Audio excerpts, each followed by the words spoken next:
E aí, galera, sejam muito bem-vindos a mais um episódio do Dois Devs Podcast. Eu sou o Thiago Ramos e eu tô aqui hoje com o grandíssimo Rashid Calazans.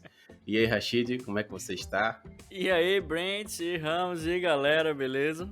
Bom, galera, hoje a gente vai falar um pouco sobre dicas e orientações. Um dos nossos ouvintes, o Jean Barros, ele perguntou a seguinte pergunta. Galera, eu preciso de dicas e orientações para quem está começando, né, iniciando a carreira com o Rails. Isso. O cenário dele é o seguinte: ele está afastado por muitos anos da área, ele está sem norte, pelo jeito está sem leste, sem oeste, sem sul também. Está uma piadista hoje. Sem uma metodologia, né? Falando sério. Vamos falar sério agora.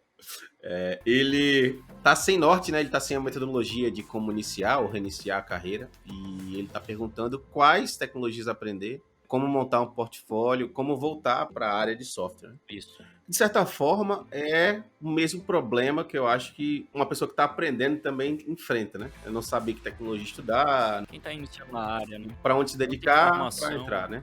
que tá parecendo que o cara não sabe pra onde ir, né? Exato. Bom, eu diria, como eu digo para todo mundo, né? Aprenda JavaScript. Mas essa é uma resposta bem rasa, né? Então, Rashid, é com Não, você. exatamente. Tipo, alguma galera pergunta, inclusive a gente já falou em outros episódios, e eu sugeri até, tipo, quem tá iniciando, iniciar em JavaScript, porque tem bastante framework para full stack, back-end, front-end, é bem completo, né?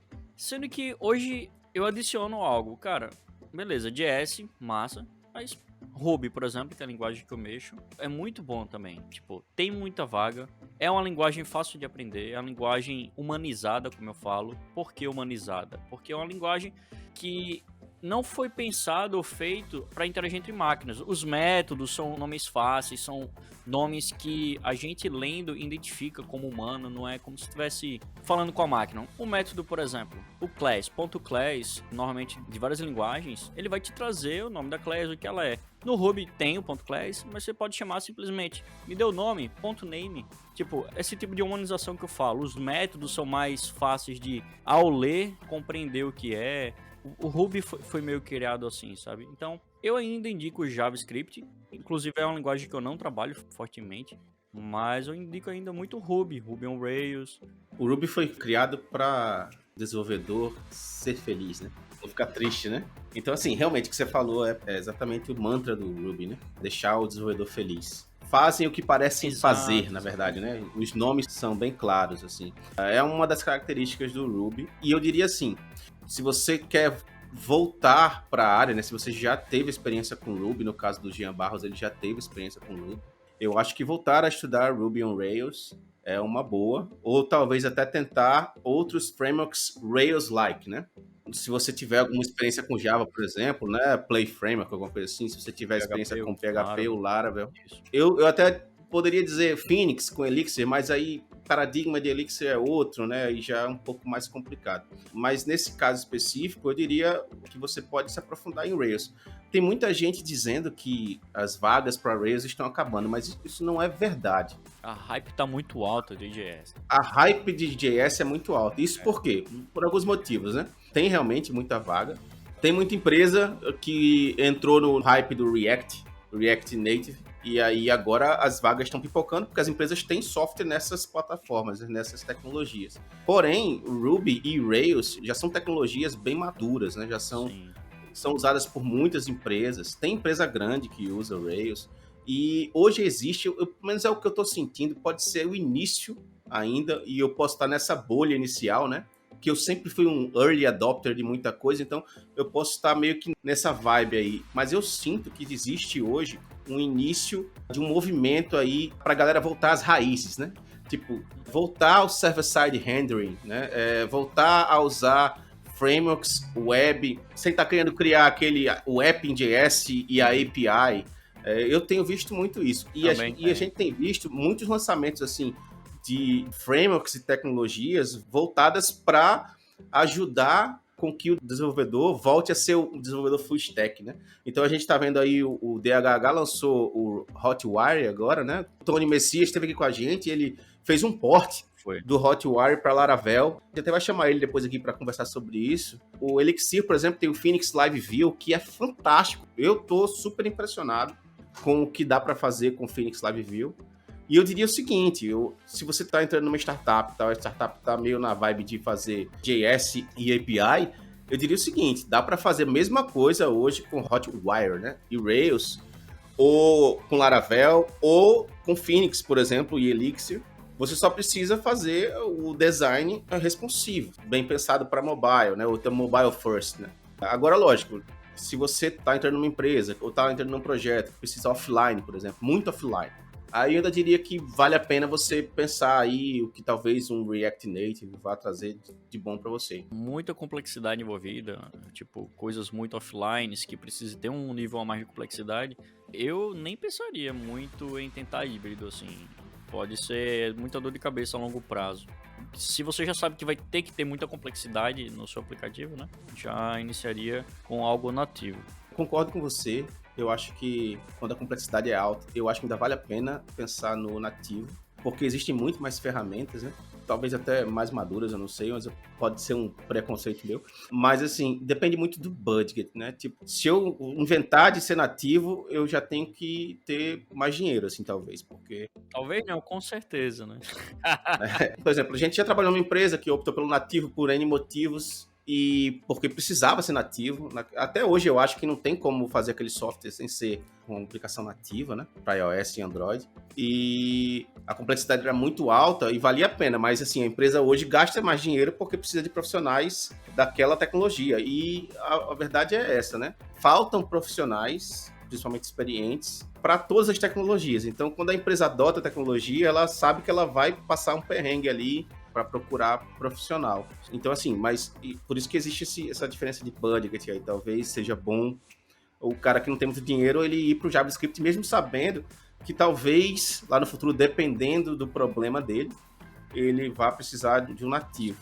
E aí eu vou voltar mais uma vez para essa questão do Hotwire aí, que, por exemplo, você consegue fazer uma integração boa com o nativo, né? Então, você pode usar boa parte do web, 90% do web, e uma tela ou outra você pode fazer nativo, que é aquela parte mais complicada, né? Sim.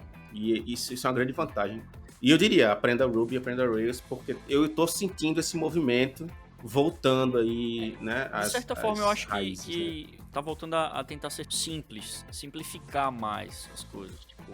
Exato. E eu acho importante isso. Até agora, assim, o que a gente falou de várias linguagens, inclusive de Java, se vocês notarem, no episódio com o Ivan Marreta, a gente acabou desmistificando essa parada que Java tá muito outdated, Java não tem mercado, Java vai morrer.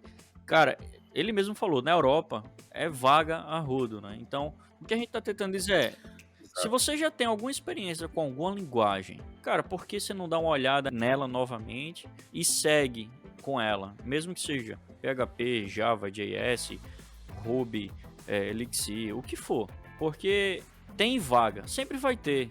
É muito difícil morrer linguagem ou não ter vaga. Chega no limite que as empresas não necessitem mais, é muito, muito raro. Tipo, eu não sei até hoje. Acontece assim, se você tá começando agora na carreira, você tem que optar pelas tecnologias que existem mais vagas. Por que eu tô dizendo isso? Se existe mais oportunidade, com certeza vai existir oportunidades para desenvolvedores júniores, né? Ou quem está começando. Quando você pega já uma linguagem mais madura, eu acho que é mais difícil encontrar vaga. Tem muita vaga ainda, mas é mais difícil ter vaga para júnior, onde as pessoas já querem pessoas com mais experiência. Por quê? A empresa está adotando aquela tecnologia ali para fazer um projeto onde ela já quer pessoas experientes ali para aquele projeto. Como existe JavaScript, por exemplo, existe muita oferta, então muitas empresas optam por, não, tá difícil arrumar sênior, vamos pegar um cara começando agora e vamos treinar o cara. As empresas optam por isso, porque elas pensam no longo prazo, né? Elas pensam em manter o funcionário 4, 5 anos na empresa, e isso acontece porque existe muita oferta, né? Muita demanda, na verdade, né? Por profissionais e pouca gente, assim, pouca mão de obra. Já outras tecnologias, existe menos demanda, então eles optam por tentar esperar um pouco mais para ver se conseguem um sênior. Assim. Então, se você quer entrar na área, tente ver uma tecnologia que tem muita demanda. Mas no seu caso, por exemplo, no caso do Jean, ele já sabe Ruby, já sabia Ruby, talvez ele já tenha uma experiência. e ele já poderia pular essa etapa do júnior aí, né? Ele só estaria voltando a estudar para se atualizar. Eu não tenho certeza se é essa a dificuldade dele, né? Uma coisa que eu aprendi assim e que eu aconselho bastante, se você está aprendendo a linguagem ou um framework, pega um livro de referência até, didático, que normalmente esses livros didáticos vão montar algum aplicativo com vocês e faz ele. Não só leia e faça. Isso vai te ajudar muito a evoluir no que você precisa aprender para mostrar nas vagas que vão abrir. E também isso vai ajudar, de certa forma, no seu portfólio. Porque esse projetinho você pode até implementar outras coisas que você está estudando, publicar no GitHub da vida, ir usando de alguma forma. Isso já vai preenchendo também o seu portfólio, sabe? Isso é uma dica muito boa. Eu acho que um bom livro e até um bom curso também que ponha muita mão na massa, vale a pena. Tecnologias voltado a Rails, por exemplo, né? O TurboLinks, não sei se vocês já ouviram falar, acho que sim, ele é o novo Hotwire, né? Hotwire tá muito bacana de ser usado. Também tem o Stimulus. Eu, inclusive, utilizei o Stimulus junto com o Tony e TurboLinks também em umas lives que a gente fez, tá até no YouTube. Cara, muito simples. A gente fez na hora, estudou na hora, durante a live, né? E a gente aplicou os estímulos e facilitou muito a vida. Tipo, a gente começou com o JS puro, como a gente já sabia fazer, e aí foi evoluindo, substituindo pelos estímulos, e o resultado foi muito massa. Então, assim, isso tudo foi só com o stack, tipo, Rails, sabe? Tipo, eu adicionei dentro do Rails os estímulos e o TurboLinks, no caso agora o Hotwire. E essas ferramentas são boas para você trabalhar. É bem completa. Você consegue fazer tudo com elas. Do zero até o deploy de uma aplicação completa. Completinha, sem ter que correr, como você tinha comentado, Ramos, de criar um projeto só de front-end, um outro só de API. Você pode fazer tudo ao mesmo tempo. É porque as pessoas, elas têm não sei se essa mania de achar, de se preocupar com escalabilidade, com performance, como é que vai ser quando eu aumentar a equipe, ou trabalhar numa base de código monolítica, isso vai ser problema. Mas tem que pensar o seguinte, velho. Até você chegar a ter esses problemas, talvez você nunca chegue. Talvez sua empresa morra, talvez você tenha sucesso e mesmo assim você não precise. Quantos tipos de software você pode dizer que vão ter problema de performance, entende? Então, assim, até grandes varejistas, eles só têm problema de performance durante um dia no ano, que é no Black Friday. Então, assim, que tipo de software você vai fazer que você espera que você vai ter esse problema de performance que um Twitter enfrenta, de concorrência que um Twitter ou Facebook enfrenta? Então, assim, é muito provável que você não precise adotar as mesmas tecnologias que uma empresa dessa. É muito provável. E, assim, tenha ciência de uma coisa, é muito bonito você ver uma stack de um Twitter lá, cheio de parafernália e tal, mas a complexidade para você lidar com aquilo é gigantesca. Você tem que ter centenas e centenas de profissionais, entendeu? Então, assim, para sua empresa que vai ter no máximo 20 programadores, não dá, velho. Tá entendendo? Então, assim, tenta simplificar. É isso que eu tô sentindo, esse movimento que eu tô sentindo, de pequenas empresas que estavam indo para essa vibe aí de um sistema com React, outro, um API que não sei o que, um microserviço, 25 microserviços, 50, 80 microserviços. E aí alguém um dia parou e disse, pô, pera aí, pra que isso tudo? Vamos fazer isso aqui simples. Entendeu? Isso aqui, tipo, em 2006, 2007, 2010, a galera já tinha tecnologia para fazer o que a gente faz aqui nessa emaranhada toda, vamos voltar aqui. Então, assim, eu sinto que existe esse movimento, e aí, por isso que eu acho, assim, que pelo menos eu posso estar errado, né? E é uma previsão aqui, tipo Gary V. Tô dando uma previsão, daqui a 5 anos vocês vão me cobrar aqui. Que eu acho que esses movimentos, apps que usam Rails, ou que usam muito Laravel, ou que usam Phoenix, por exemplo, e Phoenix Live View, essas tecnologias vão ser tecnologias que você vai ver serem mais usadas nesses próximos 5 anos aí. Já teve a hype, né, gigante deles já, que é uns 7 anos atrás, talvez, começou a hype deles, e eu acho que vai voltar também, cara. Acho que vai voltar para esse contexto de simplificar tudo. Monolítico é bom, sim. Inclusive a gente tem um episódio sobre monolítico e microserviços. Eu não lembro o número do episódio, mas tá aí. Voltando aqui, como é que eu estudo normalmente, o que eu faço é, eu compro um livro da linguagem, e no caso eu comprei o Programming Elixir. Eu estudo esse livro dessa linguagem, mas quando eu chego num ponto que eu acho que eu consigo desenvolver alguma coisa, eu ou procuro um livro de alguém fazendo um aplicativo que eu possa seguir ali junto com ele e meio que fazer aquele aplicativo junto com ele, mas logo em seguida tentar implementar uma ideia minha, usando as mesmas técnicas que ele usou para aquele aplicativo. Ou se eu não tiver um livro desse, que às vezes não tem, eu procuro um curso onde o cara seja meio fazendo o aplicativo, fazendo isso, fazendo aquilo. Porque cursos onde o cara ensina a linguagem, depois ensina a resolver um probleminha, não é o meu tipo de curso. O meu tipo de como eu consigo aprender é fazendo coisas.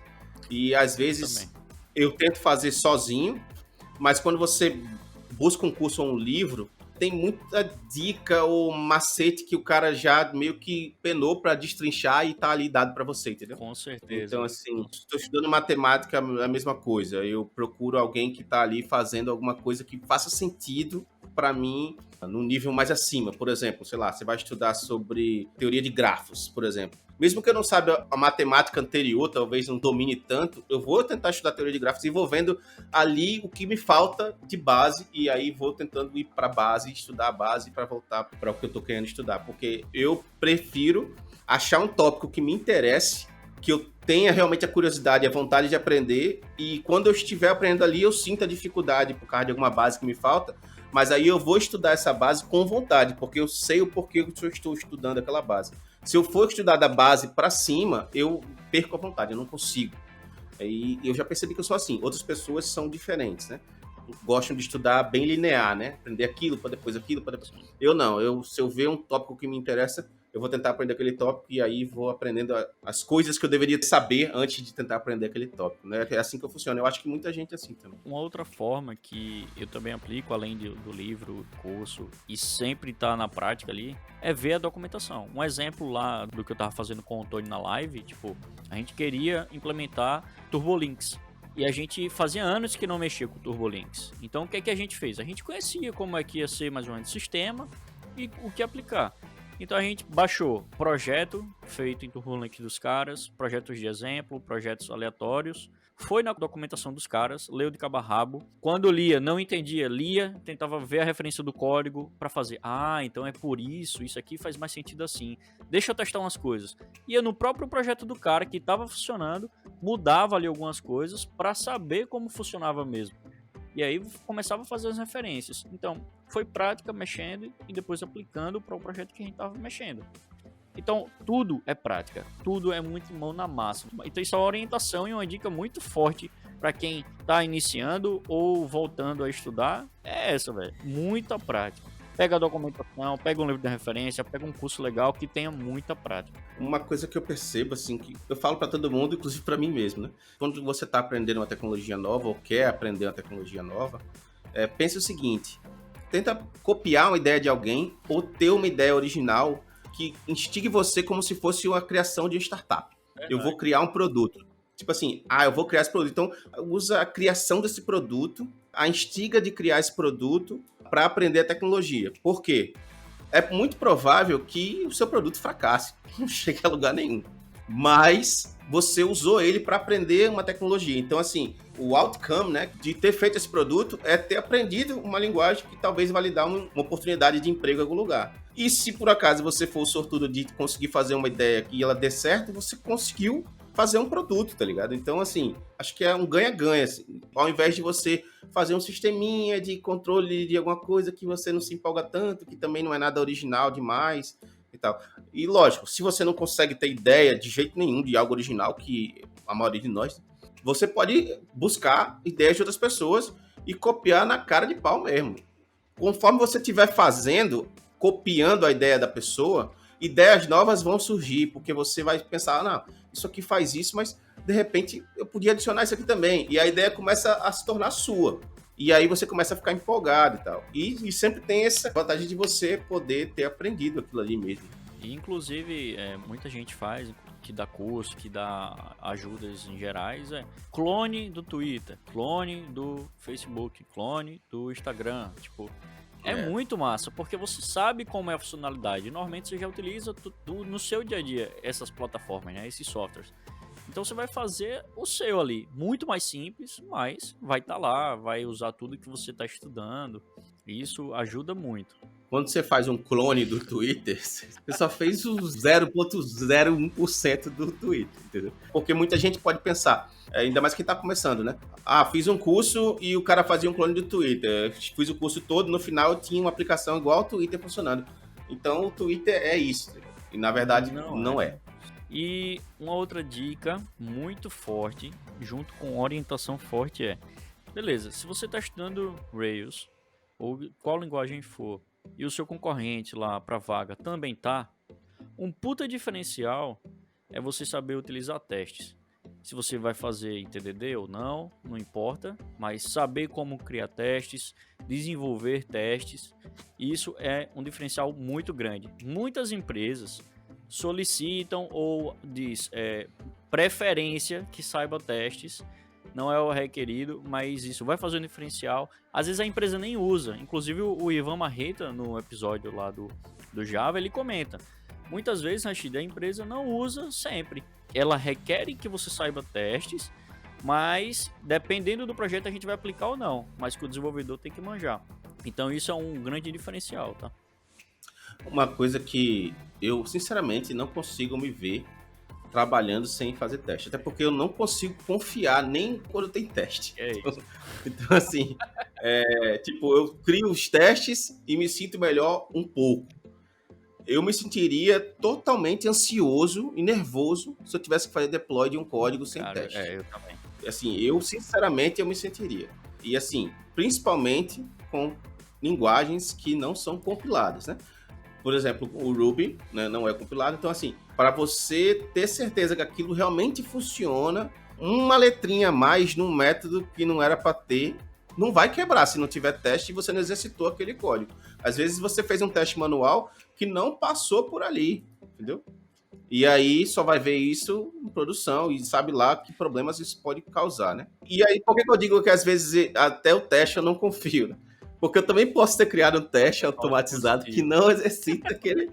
E aí existem técnicas de teste, né? Inclusive o Rashid tá aí para dar uma boa notícia pra vocês. Rapaz, Mas ainda eu vou além, viu, Ramos? Tipo, particularmente não consigo fazer sem teste, mas o meu além eu ainda não consigo fazer sem ser TDD. Porque o TDD, galera, só explicando muito rápido, tipo, você vai codar o seu teste primeiro, depois a sua implementação. Por que eu faço assim? Né? Eu evito de pensar 20 mil tipos de implementações para fazer com TDD. Eu vou evoluir de acordo com o meu código de teste e as minhas expectativas finais da funcionalidade estão ali esperando. Então eu vou buildar, eu vou implementar os caminhos mais simples possíveis para aquilo passar. E depois eu posso refatorar, melhorar, adicionar. Mas isso evita de você pensar, fazer o overload, o overthinking da vida, né?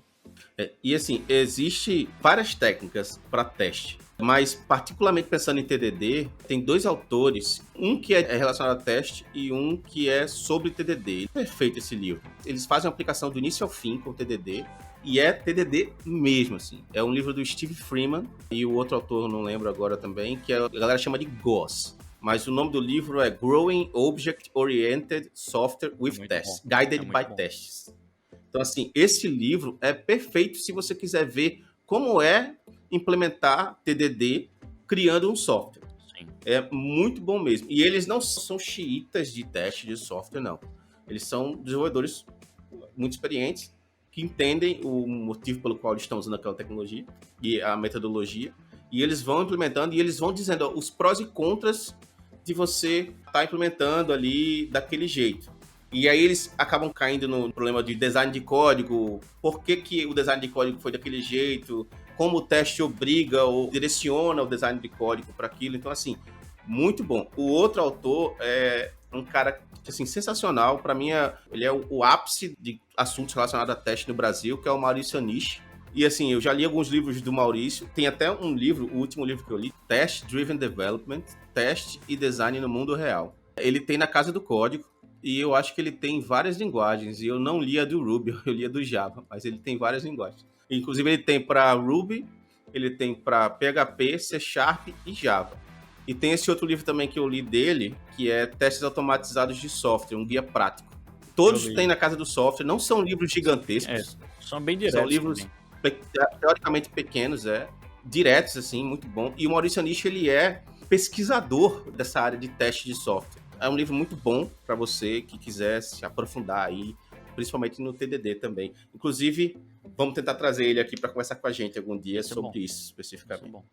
E tem um livro também que eu recomendo muito, se você não manja também nada e quer aprender como fazer, o que testar, tem o meu livro mesmo. Eu lancei ele em 2019. É verdade, Rashid, seu livro, eu tinha esquecido completamente. Eu li o seu livro. É bem didático, ele é muito bom na prática, é bem fácil de entender, tem vários macetes lá. O título é O Que, Como e Quando Testar. E eu vou deixar o link aqui também. Não sei quando esse episódio vai ser lançado, mas agora dia 28 de janeiro de 2021 vai ter uma live onde você vai aprender testes. Então o título é tipo, aplique teste no seu código, né? E vai ter muita prática lá, vai ensinar os macetes, muitos macetes que estão no livro, inclusive. Eu vou falar na live, escrever com vocês, né? Desenvolver junto com vocês. E vai ser bem bacana.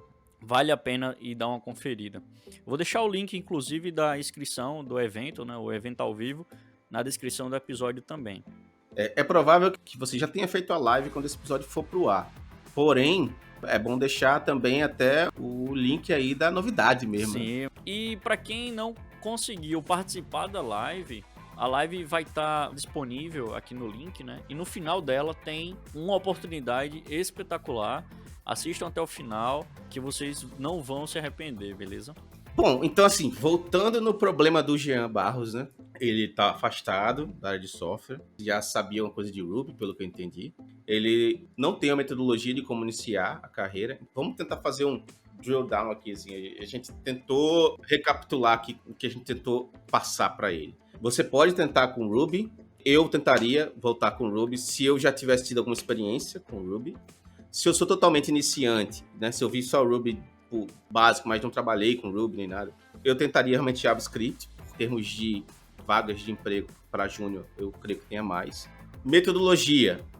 Cara, a minha metodologia é meio parecida com a do Rashid, né? Ler livro da linguagem, tentar fazer projetos, ou através de cursos junto com o cara, ou tentando ter ideias e fazer, né? E isso já ajuda você a montar o portfólio, né? E no caso aí o Rashid botou também a questão de você fazer teste de software, principalmente com TDD. Realmente é um puta diferencial. Você não tem ideia da quantidade de pessoas que não gostam de fazer teste, não fazem teste, se recusam a fazer teste e perdem oportunidades porque não seguem metodologias que fazem teste, né? E outra, galera, vocês não precisam ser expert em testes, não. Você sabendo fazer o básico de testes, como criar expectativa, como criar o que precisa ser testado de funcionalidade, é o básico e ao mesmo tempo é o que a galera acha mais difícil, né? Mas não é tanto. Se você souber como iniciar aquilo ali, como aplicar algumas técnicazinhas, que inclusive vai estar lá na live, no evento ao vivo, né? Que eu comentei. Mas é isso.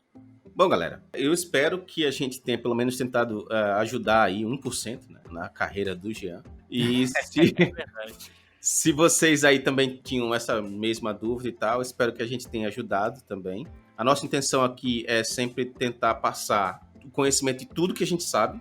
Não é muito, mas a gente segue o lema aqui, né? Ensine tudo que sabe. É verdade.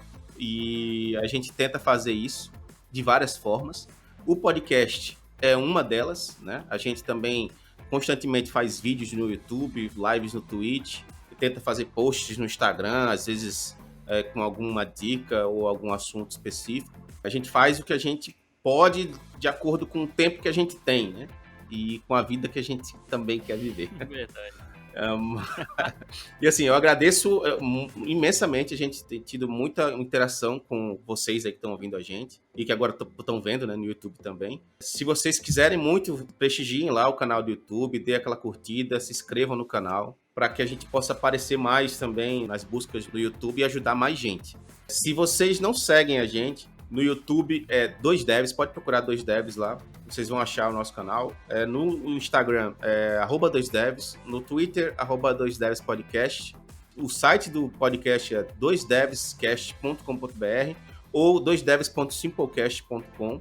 E a gente está presente em todas as plataformas de podcast que existem, basicamente. Castbox, Spotify, Apple Podcasts, Google Podcasts e N outras. Se quiser falar com a gente, pode falar com a gente através do Twitter, através do Instagram. É rede social, na verdade, né? Exato. Se quiser dar dicas também ou perguntar coisas.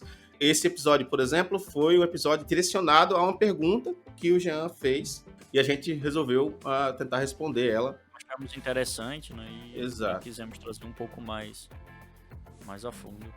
Então é isso. Não percam a live do Rashid, dia 28. Ô, rapaz! Percam não. E é isso aí, galera. Rashid, tem alguma coisa a dizer aí? Cara, eu agradeço demais. Foi um prazer inenarrável estar com Vossa Senhoria hoje. Muito obrigado. Novamente. E, cara, é impressionante, assim. A gente já tá quase 3 anos, já eu acho, né? Quase 3 anos. 2 anos e uns 4 alguma coisa, né? 2 anos e 4 meses, mais ou menos. Velho, tipo, é muito massa. A gente nunca ganhou nada, galera, e a gente só gosta perde mesmo de passar dinheiro, na conhecimento. Só... Mas é uma honra e é um prazer estar sempre em parceria com o Thiago Ramos. Muito obrigado, viu, Brains? A Lura, se estiver ouvindo, pode patrocinar a gente. Valeu, galera. Até a próxima. Valeu.